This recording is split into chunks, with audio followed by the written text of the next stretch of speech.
Tax start करने जा रहे हैं। मैंने आपको इनकम टैक्स कराया था। इनकम टैक्स में आप टैक्स किस पे करते हैं? इनकम पे करते हैं अपनी। और आप इनकम टैक्स एक्ट में ये इनकम निकालना ही सीखते हैं। आप सीखते हैं कि इनकम को हम कंप्यूट कैसे करते हैं, टैक्सेबल इनकम को, इनकम के वेरियस हेड्स क्या हैं, प्रोविजंस क्या है, हर हेड में इनकम को कैसे कैलकुलेट करते हैं, इनकम पे टैक्स कैसे लगाते हैं। अब हम वेल्थ टैक्स स्टार्ट कर रहे हैं। नाम से ही पता चल रहा है कि वेल्थ टैक्स में हम टैक्स किस पे करते हैं। वेल्थ टैक्स पे हम पे करते हैं टैक्स नेट वेल्थ पे, नेट वेल्थ पे। और टैक्स कब पे होता है? टैक्स का रेट होता है आपका 1%। इफ जो नेट वेल्थ है किसकी? असेसी की, वो 30 लाख से ज्यादा है। किससे ज्यादा है? 30 लाख से। कौन सी डेट पे? On the valuation date. तो आई रिपीट, वेल्थ टैक्स पे आप अपनी नेट वेल्थ पे टैक्स पे करते हैं अगर आपकी नेट वेल्थ 30 लाख से ज्यादा है और 1% का आपके ऊपर वेल्थ टैक्स लगता है। अब कुछ टर्म्स इसमें हम समझेंगे। सबसे पहली टर्म जो आपके दिमाग में आई होगी कि वैल्यूएशन डेट क्या होता है। देखो, जैसे आपका प्रीवियस ईयर 2014-15 है ना, ये कब से स्टार्ट होता है? 1 अप्रैल 2014 टू 31 मार्च 2015। अब इस ईयर के लिए वैल्यूएशन डेट होगी 31 मार्च 2015। तो प्रीवियस ईयर की जो लास्ट डेट होती है वो वैल्यूएशन डेट होती है। उस पर हम देखते हैं आपकी नेट वेल्थ की वैल्यू क्या है, इसलिए इसको क्या बोलते हैं? Valuation date. और असेसमेंट ईयर कौन सा ईयर होता है? वैल्यूएशन डेट के जो नेक्स्ट 1 अप्रैल है तब से जो साल स्टार्ट होता है उसको आप असेसमेंट ईयर कहते हैं। जैसे आपका इस ईयर के लिए वैल्यूएशन डेट 31 मार्च है, तो असेसमेंट ईयर स्टार्ट होगा 1 अप्रैल 2015 से और कब तक कंटिन्यू होगा? 31 मार्च 2016। तो आपने क्या सीखा? वेल्थ टैक्स पे टैक्स किस पे लगता है? आपकी नेट वेल्थ पे। अगर आपकी नेट वेल्थ वैल्यूएशन डेट पे 30 लाख से ज्यादा की होती है तो 1% वेल्थ टैक्स लगता है। प्रीवियस ईयर 2014-15 के लिए वैल्यूएशन डेट 31 मार्च 2015 है, उस साल की लास्ट डेट। और जस्ट नेक्स्ट ईयर हमारा असेसमेंट ईयर है। वैल्यूएशन डेट से जो नेक्स्ट ईयर स्टार्ट हो रहा है उसको हम क्या बोलते हैं? असेसमेंट ईयर बोलते हैं।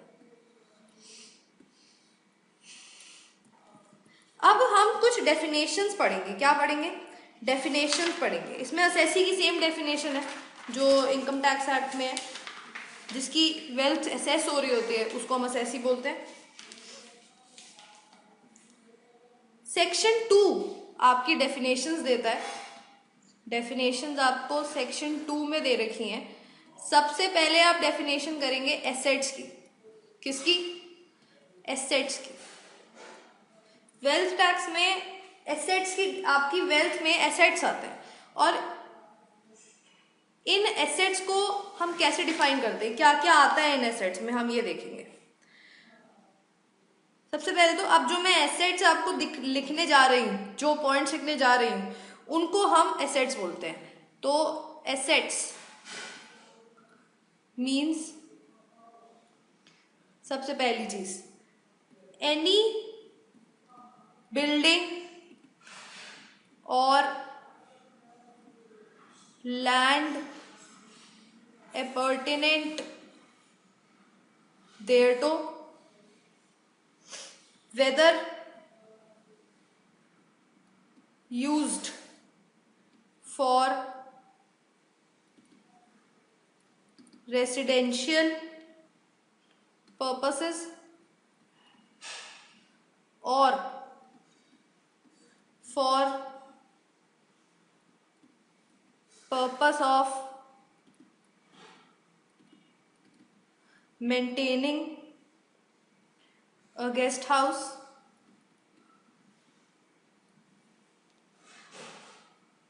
or otherwise a farmhouse within 25 kilometers from local limits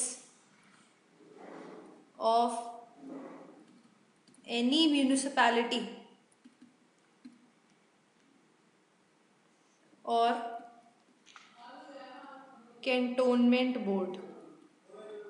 cantonment board, तो कोई भी बिल्डिंग या लैंड अपर्टेनेंट देयर टू, इसको आप हाउस बोल सकते हैं। इन शॉर्ट क्या बोल सकते हैं? हाउस। और ये हाउस आप किस लिए यूज कर रहे हो? रेजिडेंशियल पर्पस के लिए यूज कर रहे हो, या फिर आप उसमें क्या मेंटेन कर रहे हो? गेस्ट हाउस मेंटेन कर रहे हो, या फिर फार्म हाउस है आपका। और जो लोकल लिमिट्स है, लोकल लिमिट्स किसकी? ऑफ म्यूनिसिपैलिटी और कैंटोनमेंट बोर्ड, इससे 25 किलोमीटर्स के अंदर अंदर जो हाउस है उसको आप एसेट्स बोलेंगे। ठीक है, तो एनी बिल्डिंग और land appurtenant thereto whether used for residential purposes, ये जो घर है आप किस लिए यूज कर रहे हैं? रहने के लिए यूज कर रहे हैं, या उसमें गेस्ट हाउस मेंटेन कर रहे हैं, या फिर फार्म हाउस है। और उसका डिस्टेंस क्या हो सकता है? लोग म्यूनिसिपैलिटी या कैंटोनमेंट बोर्ड की लिमिट से 25 किलोमीटर के अंदर अंदर ये हाउस अगर है तो उसको आप एसेट्स बोलेंगे। बट अब इसमें कुछ एक्सेप्शंस आती हैं। क्या इंक्लूडेड नहीं होता? But does not include a house मेंट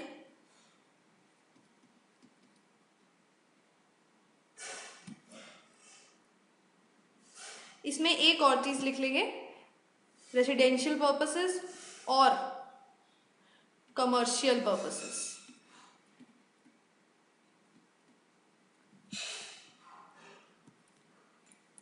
तो a house meant a house meant for exclusively for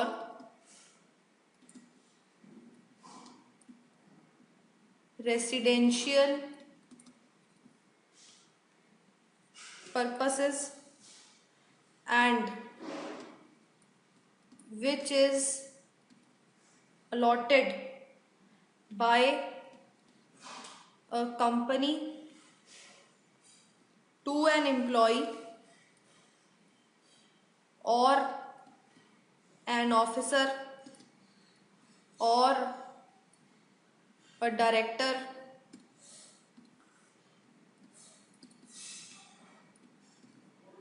who is in full-time employment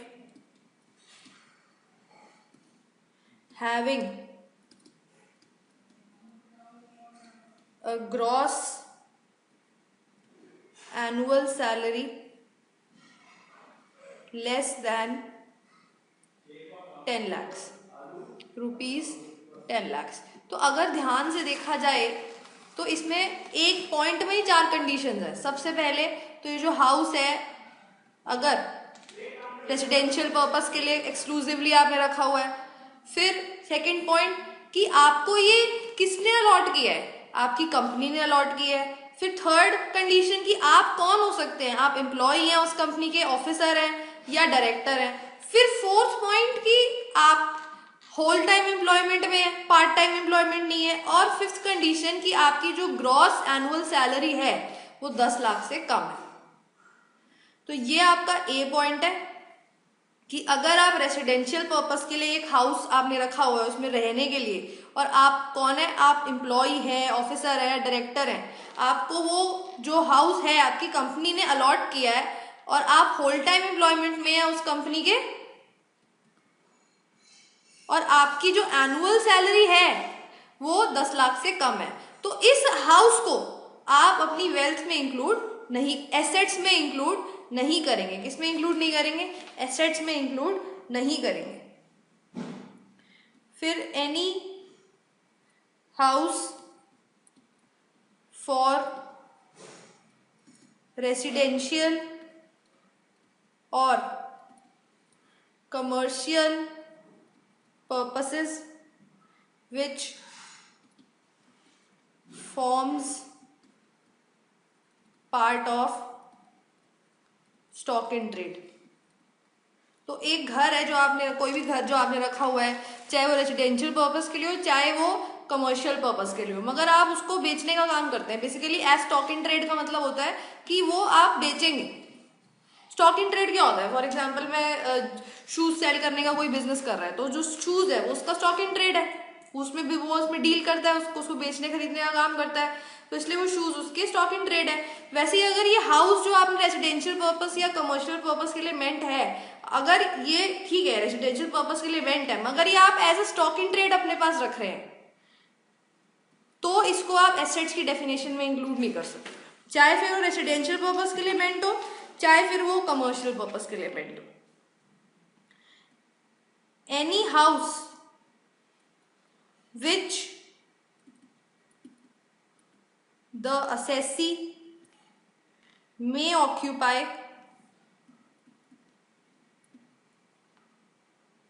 for the purpose of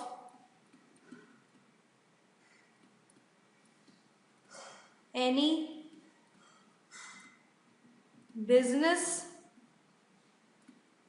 or profession carried on by him। तो ये जो घर है जो assessee occupy कर रहा है, ये रहने के लिए नहीं कर रहा है, इसमें अपना बिजनेस कैरी ऑन कर रहा है।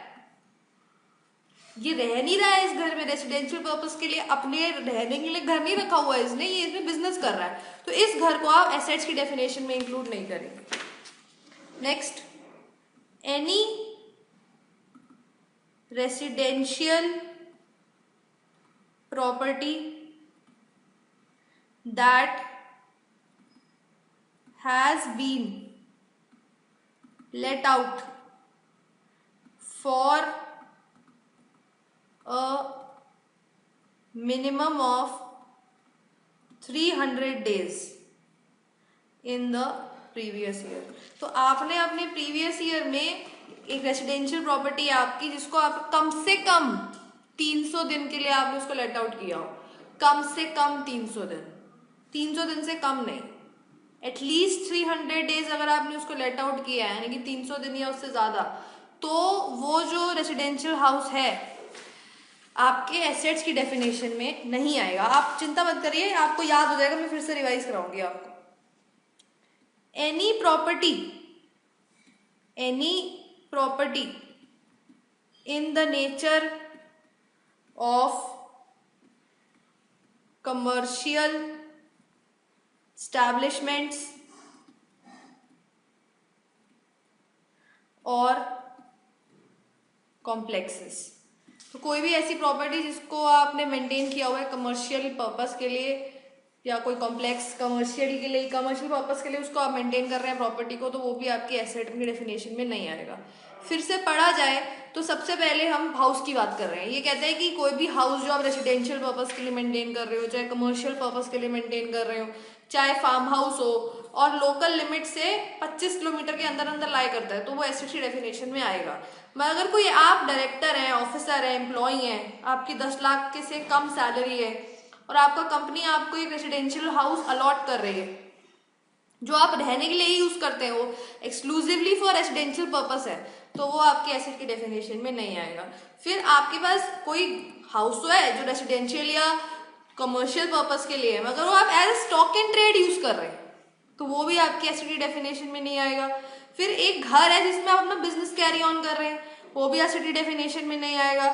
कोई भी रेसिडेंशियल प्रॉपर्टी जो आपने एटलीस्ट 300 डेज के लिए लेट आउट करी है, किराए पे चढ़ाई है, उसको आप एसेट की डेफिनेशन में इंक्लूड नहीं करेंगे।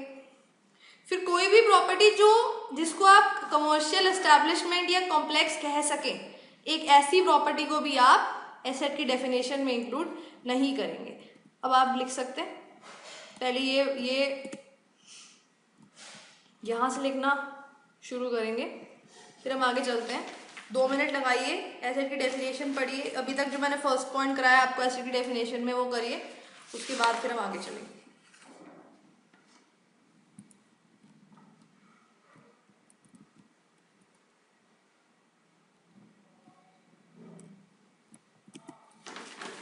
एसेट है आपका सेक्शन 2, EA।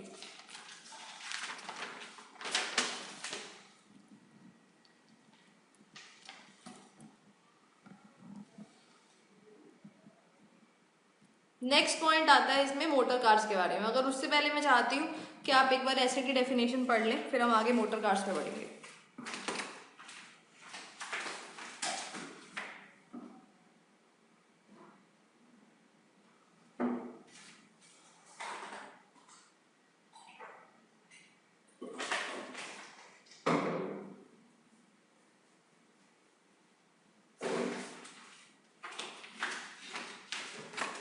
चलिए, अब आपको समझ आ गया होगा।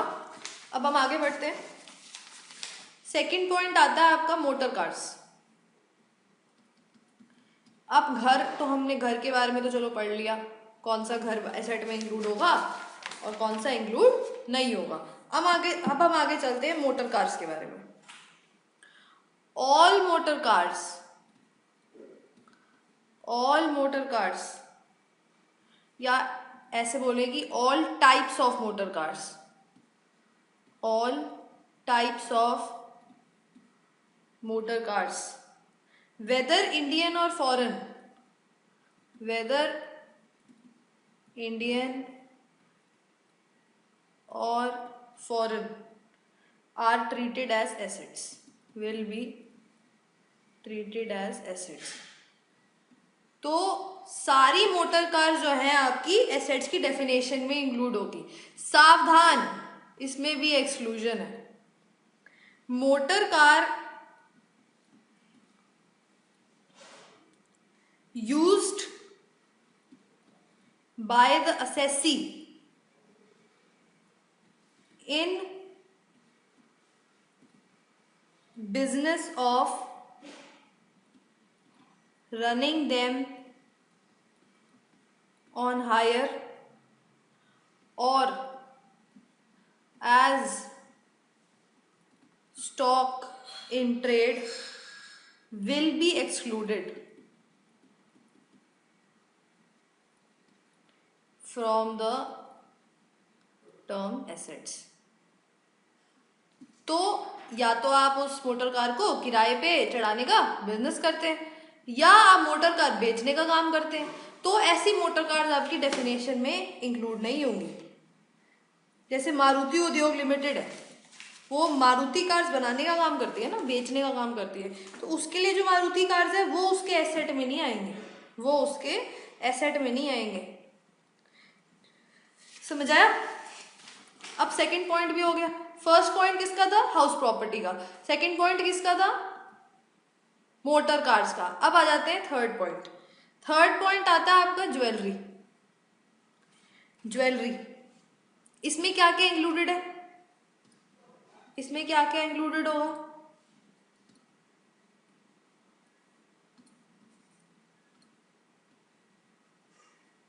Jewellery, Boolean, furniture, utensils,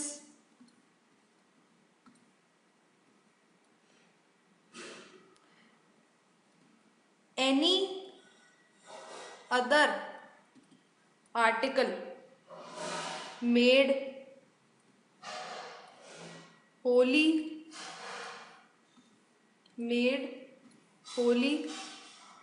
or partly of gold, silver, platinum or any other precious metal, any other precious metal or an alloy containing one element containing one or more of such precious metals।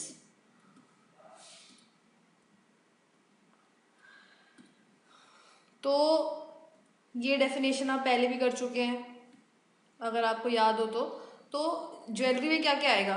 Jewellery आ जाएगी, Boolean, furniture. Jewellery में की definition में खाली jewellery नहीं आती है, Boolean भी आता है, फर्नीचर भी आता है, यूटेंसिल्स भी आते हैं, या फिर कोई भी और आर्टिकल जो किससे बनाओ, गोल्ड से बनाओ, सिल्वर से बनाओ, प्लैटिनम से बनाओ, या कोई भी प्रेशियस मेटल से बनाओ, या फिर कोई भी ऐसा अलॉय जिसमें ये प्रेशियस मेटल्स हो।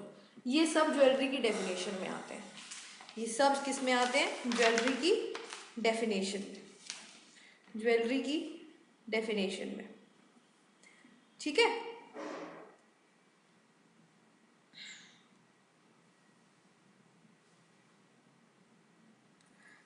तो इससे आपको क्या समझ आया कि जो फर्नीचर, यूटेंसिल्स जिनमें ये गोल्ड या सिल्वर होता है या कोई भी ऐसा प्रेशियस मेटल या प्रेशियस स्टोन होता है, उसको भी हम ज्वेलरी में की डेफिनेशन में इंक्लूड करते हैं। समझ आया? अब आप लिख लीजिए दोनों, सेकंड और थर्ड। पहले मोटर कार्स, फिर ज्वेलरी।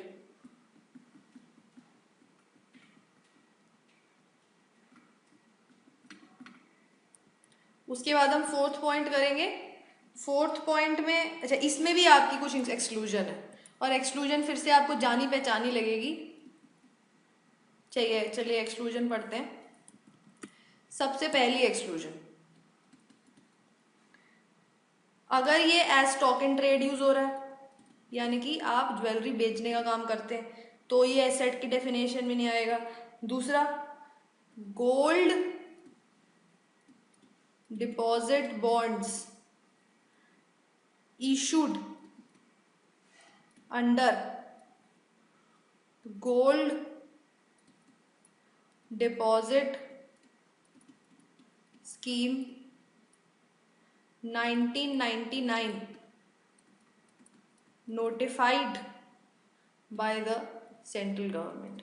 तो ये जो गोल्ड डिपॉजिट बॉन्ड में गोल्ड को पढ़ के ना बच्चे समझ बैठते हैं कि ये ज्वेलरी की डेफिनेशन में आएगा और अपरेंटली एसेट की डेफिनेशन में भी आएगा, मगर ऐसा नहीं है। एसेट की डेफिनेशन में आपके गोल्ड डिपॉजिट बॉन्ड्स नहीं आएंगे जो आपको गोल्ड डिपॉजिट स्कीम 1999 के अंडर दिए गए। अच्छा, अब तो फर्स्ट क्या था आपका? हाउस। दूसरा क्या था? Motor car. तीसरा क्या था? ज्वेलरी। तो अब ये तो एक्सक्लूजन तो आपको समझ आई हुई होगी, बहुत ईजी है। अब नेक्स्ट आता है आपका फोर्थ, yachts,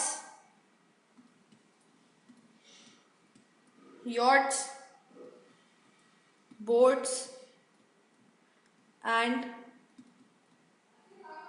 aircraft। चलिए, यॉट्स, बोट्स एंड एयरक्राफ्ट। एक चीज नोट करने वाली है कि इस डेफिनेशन में मैंने शिप्स को नहीं इंक्लूड किया, शिप्स को मैंने नहीं इंक्लूड किया, बोट्स को इंक्लूड किया, मगर बोट्स और शिप्स में तो जमीन आसमान का फर्क होता है ना। Ships not included in this definition, ये जरूर लिख देंगे। अच्छा, अब इसमें भी जैसे कि आपने हर डेफिनेशन में पढ़े, इसमें भी कुछ एक्सक्लूजन्स हैं। वो एक्सक्लूजन्स क्या है ये पढ़ते हैं।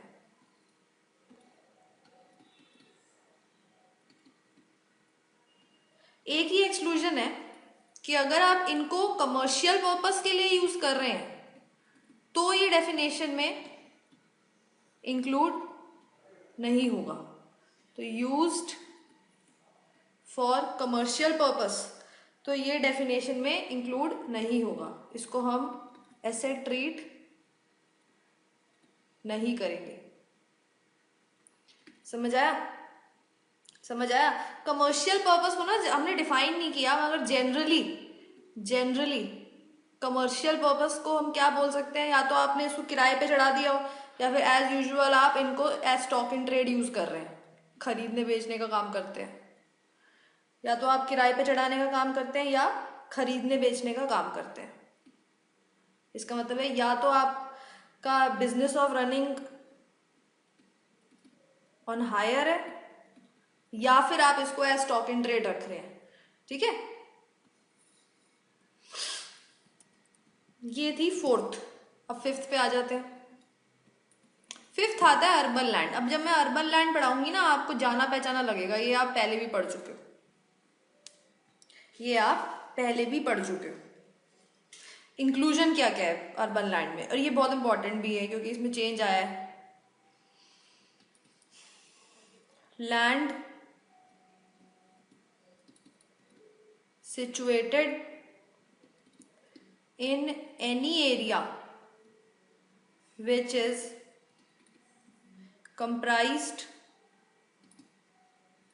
within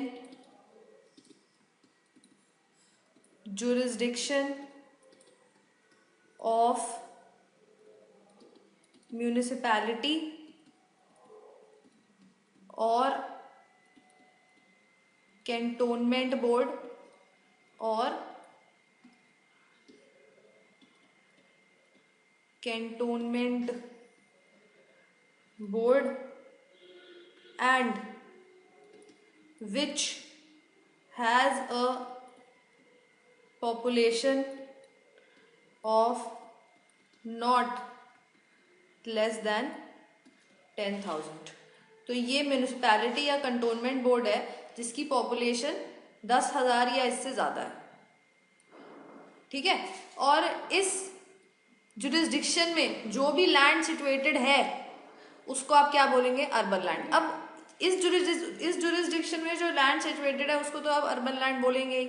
इसके आसपास का कितना एरिया है जिसको आप अर्बन लैंड बोल सकते हैं, अब ये पढ़ते हैं। इस चीज में आपका चेंज आया, पहले डिफाइंड था 8 किलोमीटर का एरिया, मगर अब इसके लिए भी इन्होंने स्लैब्स प्रोवाइड कर दिए। तो अब जो मैं बताने जा रही हूँ वो आपके लिए हाईली इंपॉर्टेंट है, हाईली इंपॉर्टेंट। तो ये आप ऑलरेडी पढ़ चुके हैं, मगर अब फिर से जब मैं पढ़ा रही हूँ तो अच्छे से ध्यान देंगे।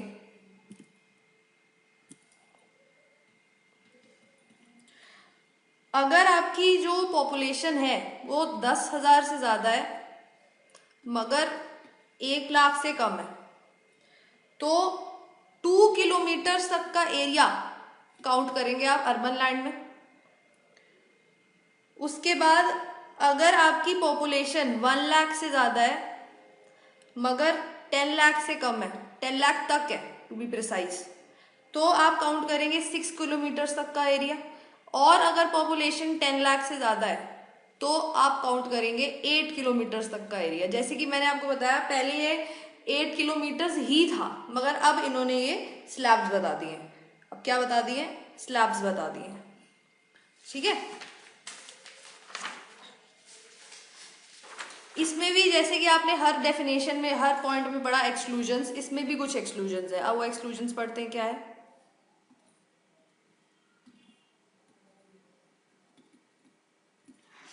सबसे पहले तो land classified as agricultural land in the records of government and used for agricultural purposes। तो एक ऐसी लैंड जो एग्रीकल्चरल लैंड में आ जाती है, जिसको आप एग्रीकल्चरल लैंड बोल सकते हैं, गवर्नमेंट के रिकॉर्ड्स में एग्रीकल्चरल लैंड मेंशन्ड है और आप उस लैंड को एग्रीकल्चरल पर्पस के लिए यूज कर रहे हैं, ऐसी लैंड को आप अर्बन लैंड नहीं बोल सकते। या land on which construction of building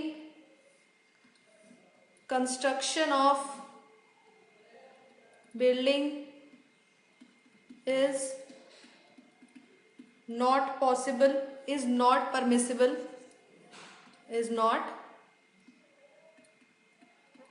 permissible under any law for time being in force in the area in which land is situated। तो एक ऐसी लैंड जहां पे आपको कंस्ट्रक्शन और बिल्डिंग करने नहीं दी जा रही, परमिसिबल ही नहीं है किसी लॉ में, ऐसी लैंड को ऐसी लैंड को आप अर्बन लैंड नहीं बोल सकते, ऐसी लैंड को आप अर्बन लैंड नहीं बोल सकते, ठीक है। Third, land occupied by a building which has been constructed with approval by the appropriate authority. Fourth, any unused land held by the assessee for industrial purposes for a period of 2 years from the date of acquisition. तो एक ऐसी land जो unused है और assessee उसे hold कर रहा है इंडस्ट्रियल पर्पसेस के लिए, एक्विजिशन से 2 साल तक उसको वो होल्ड करता है इंडस्ट्रियल पर्पसेस के लिए, ऐसी लैंड को भी आप अर्बन लैंड में इंक्लूड नहीं करेंगे। एक ऐसी लैंड जिसको असेसी अनयूज्ड रखता है इंडस्ट्रियल पर्पस के लिए, उसने उस लैंड को होल्ड किया हुआ है और एक्विजिशन से 2 साल तक असेसी उस लैंड को अनयूज रखता है, यूज नहीं करता, तो ऐसी लैंड को भी आप क्या नहीं बोल सकते, urban land. Fifth,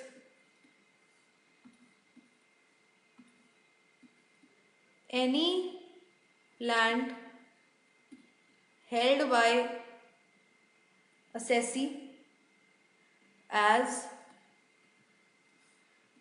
stock in trade for a period of 10 years from date of acquisition. तो एक्विजिशन से 10 साल तक जो असेसी है उसे as stock in trade hold कर रहा है, ऐसी भी लैंड को आप अर्बन लैंड नहीं कह सकते। अब नेक्स्ट डेफिनेशन पे आ जाते हैं, नेक्स्ट इंक्लूजन पे आ जाते हैं एसेट की। Cash in hand, cash in hand सबसे पहले इंडिविजुअल और एचयूएफ के केस में पढ़ते हैं। कैश इन हैंड अनरिकॉर्डेड और recorded in excess of 50,000 will be considered as asset, will be considered as asset। तो अब एक इंडिविजुअल है, उसने कहा कि भाई ये कैश अनरिकॉर्डेड है, मैंने रिकॉर्ड नहीं किया 1 लाख का, तो इसको आप एसेट कैसे मान सकते हो? तो मैं आपको ये क्लियर कर दूं, चाहे कैश इन हैंड आपका अनरिकॉर्डेड हो चाहे रिकॉर्डेड हो, कोई फर्क नहीं पड़ता। अगर आप 50,000 से ज़्यादा कैश इन हैंड होल्ड कर रहे हैं बीइंग एन इंडिविजुअल और एचयूएफ, तो उसको आप एसेट की डेफिनेशन में इंक्लूड करेंगे, एसेट की डेफिनेशन में इंक्लूड करेंगे। अब एक डिलेमा और आता है कि मैम ये 50,000 कब देखेंगे? 365 दिन के हर दिन हमारा कैश चेंज होता है बिजनेस में, तो हमको कैसे पता? मेरा तो कैश चेंज होता रहता है हर दिन, तो मुझे कैसे पता भाई किस डेट पे देखना है? तो ये हम देखते हैं वैल्यूएशन डेट पे। वैल्यूएशन डेट कौन सी डेट पे? वैल्यूएशन डेट पे देखते हैं कि कैश इन हैंड कितना है एसएससी के पास। समझ आया? समझ आया? और ये बहुत क्लियर सी बात है, कैश इन बैंक एसेट नहीं ट्रीट किया जाता, नॉट ट्रीटेड एज एसेट, क्योंकि मैंने क्लियरली मेंशन किया है कैश इन हैंड। मैंने बस कैश नहीं बोला, मैंने कैश इन हैंड बोला है, टू बी प्रिसाइज। समझ आया? अच्छा, अब नेक्स्ट, ये तो हो गया इंडिविजुअल या एचयूएफ के केस में। Any other person, any other person not recorded in books of accounts or ceiling of rupees 50,000 not applicable. Cash recorded not an asset. तो अब ये बहुत इंपॉर्टेंट चीज़ है कि जो कैश आपने रिकॉर्ड नहीं कर रखा कोई भी और पर्सन के केस में, उसको हम एसेट मानते हैं। और हम किसी और पर्सन के केस में सीलिंग नहीं कोई कंसिडर करते 50,000 की। और रिकॉर्डेड कैश को हम एसेट नहीं मानते, रिकॉर्डेड कैश को हम एसेट नहीं मानते, बस नॉट रिकॉर्डेड कैश को हम एसेट मानते हैं। तो यहाँ पे आके आपकी क्या खत्म होती है? एसेट की डेफिनेशन। तो एक बार जरा हम रिकैप करते हैं। एसेट की डेफिनेशन में आपने क्या क्या पढ़ा? सबसे पहले आपने क्या पढ़ा था? हाउस के बारे में। फिर आपने पढ़ा किसके बारे में? मोटर कार के बारे में। फिर आपने किसके बारे में पढ़ा? ज्वेलरी के बारे में। फिर यॉट्स, बोट्स, एयरक्राफ्ट के बारे में। अर्बन लैंड के बारे में।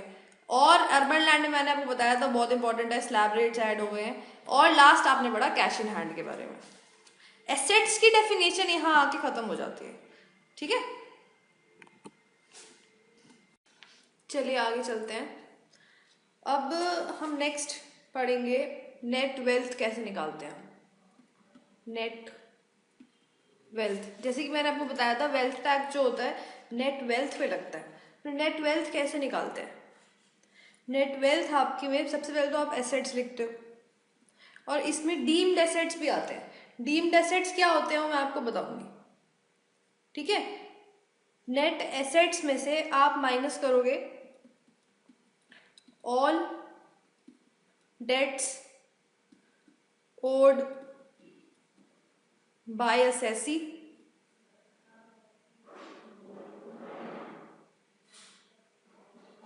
which have been incurred in relation to the said assets, in relation to the said assets। और जैसे कि मैंने आपको पहले भी बताया था कि हम ये देखते किस डेट पे? वैल्यूएशन डेट पे। और अब हम आगे बढ़ेंगे कंपनी। कंपनी में क्या क्या आता है? कंपनी में क्या क्या इंक्लूडेड होता है? जैसे कि मैंने आपको पहले भी बताया था कि जो वेल्थ टैक्स होता है वो 3 तरीके के पर्सन पे एप्लीकेबल होता है, इंडिविजुअल, एचयूएफ और कंपनीज। कंपनी की डेफिनेशन में क्या क्या आता है? सबसे पहले any body corporate incorporated by or under the laws of a country, by or under the laws of a country outside India, outside India। Any institution, association or body which is or was assessable or was assessed as a company for any assessment year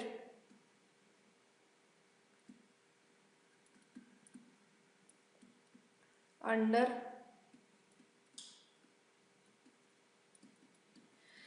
income tax act 1922 और for any assessment year commencing after 1 अप्रैल 1970। तो company में दो अभी तक मैंने जो बताया आपको, 2 पॉइंट्स लिखवाए मैंने आपको। कोई भी बॉडी कॉरपोरेट जो इंडिया के बाहर किसी कंट्री के लॉ के अंदर इनकॉर्पोरेट हुई है, या फिर कोई भी ऐसा इंस्टीट्यूशन, एसोसिएशन या बॉडी जिसको कंपनी बोल दिया गया है, कौन से एक्ट में? इनकम टैक्स एक्ट 1922 के लिए, या फिर किसी भी असेसमेंट के लिए बोल दिया गया, या फिर किसी भी असेसमेंट के ईयर के लिए after 1 April 1970। Third point,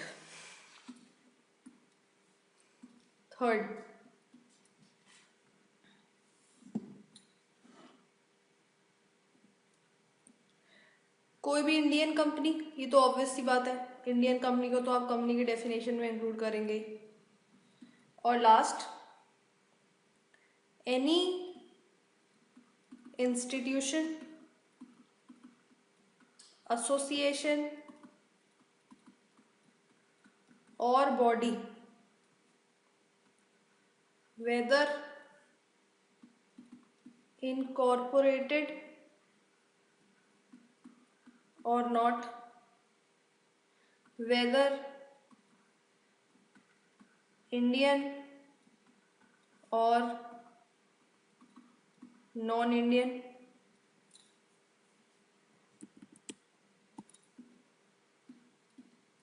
which is declared by board by general or special order to be a company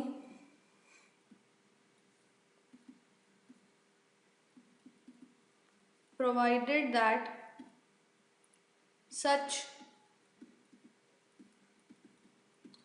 institution, association or body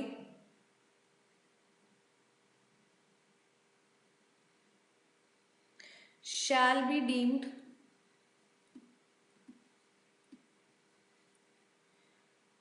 to be a company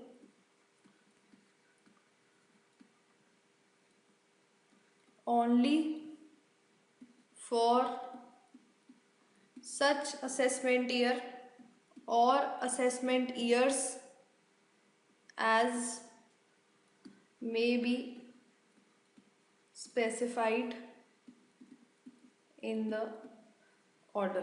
basically ये पॉइंट ये कहता है, कोई भी ऐसी इंस्टीट्यूशन, एसोसिएशन या बॉडी जो चाहे इनकॉर्पोरेट हुई है चाहे नहीं हुई है, चाहे इंडियन है चाहे नॉन इंडियन है, बोर्ड ने किसी जनरल या स्पेशल ऑर्डर के थ्रू ऐसी इंस्टीट्यूशन, एसोसिएशन या बॉडी को कंपनी बोल दिया है, मगर ये ध्यान में रखना है कि ये जो एसोसिएशन, इंस्टीट्यूशन या बॉडी है उसी असेसमेंट ईयर के लिए कंपनी बोली जाएगी जो उस ऑर्डर में लिखा हुआ है।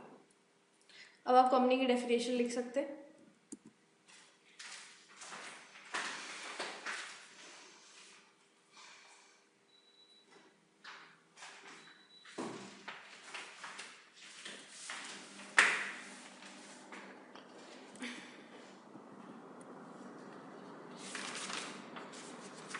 चलिए अब इंडिया की डेफिनेशन देखते हैं।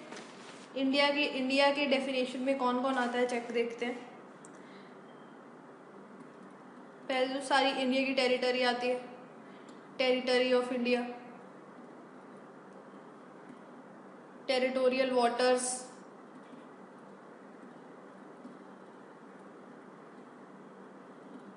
Continental shelf,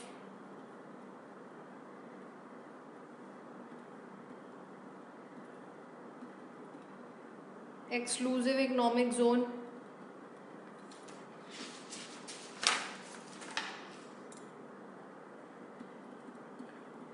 any other specified maritime zone or maritime zone and their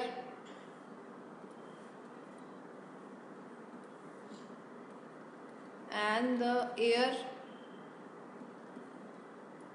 space above its territory and territorial waters.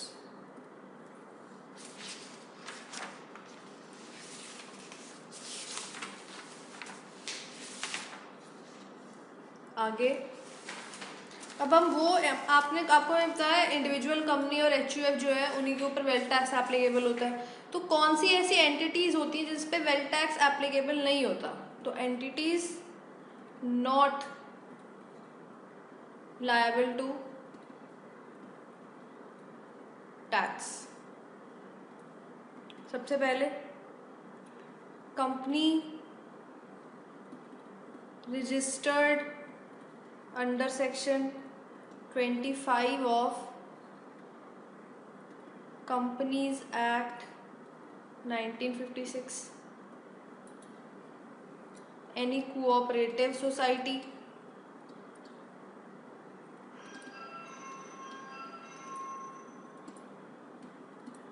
any social club,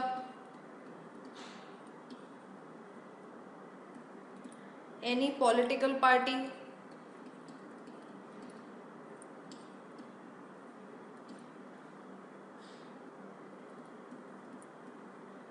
a mutual fund under section 10 subsection 23D, Reserve Bank of India incorporated under the Reserve Bank of India act 1956। तो ये जो पांचों हैं इन entities पे आपका wealth tax applicable नहीं होता, wealth tax applicable नहीं होता।